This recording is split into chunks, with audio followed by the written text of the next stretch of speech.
подобрувањето на човековите права на македонското малцинство во соседните држави, како и зачувувањето на македонските јазик, култура, обичаи и религијата во диаспората, деновиве во Мелбурн главна тема на средбите меѓу представниците на Австралиско-македонскиот комитет за човекови права и членовите на Виножито и на Омо и Линден Пирин. Атанасиос Парисис, член на политичката партија на македонците во Грција, истакнал дека македонските малцинства во Грција, Бугарија и во Албанија се факторот што делат и обединуваат на Балканот.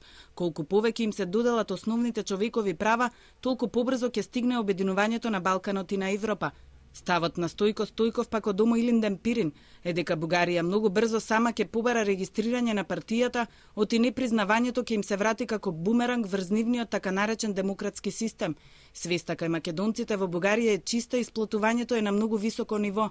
Митот на Бугарија дека македонците се бугари одамна е урнат, изјавил Стојков во Мелбурн.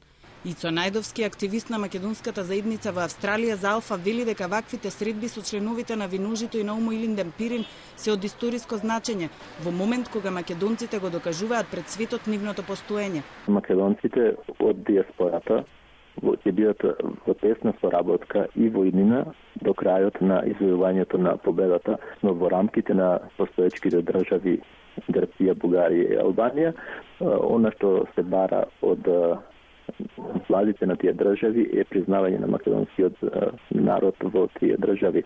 Средбата во Мелбурн по повод 25 годишнината од постоењето ја иницираше Австралиско-македонскиот комитет за човекови права, кој во последните 5 години редовно испраќа финансиска помош на Виножито и на Омо и Линден Пирин, а ги спонзорираше и нивните последни конгреси.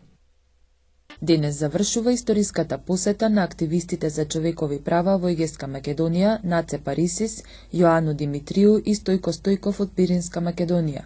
Во организација на Австралиско-македонскиот комитет за човекови права, овие истакнати активисти престојуваа во Австралија неколку денови и остварија средби со повеќе организации. Како што изјави Наце Парисис, Грција е на подот на Европа за демократија. Тоа значи дека Грција, иако е членка на Европската унија цели 25 години, со ништо не ги има поправено незината национал-шовинистичка и дискриминаторска политика. Не само спрема македонскиот народ кој живее во Грција, туку и спрема власите, турците, албанците и ромите. А знаеме дека Грција со незиното силно лоби и под закрилата на некои држави позната е во светот како лулка на демократијата. Во последните години Грција си го покажа својот изопачен демократски лик во очите на светот со незината политика спрема македонското малцинство и признавањето на Република Македонија под уставното име.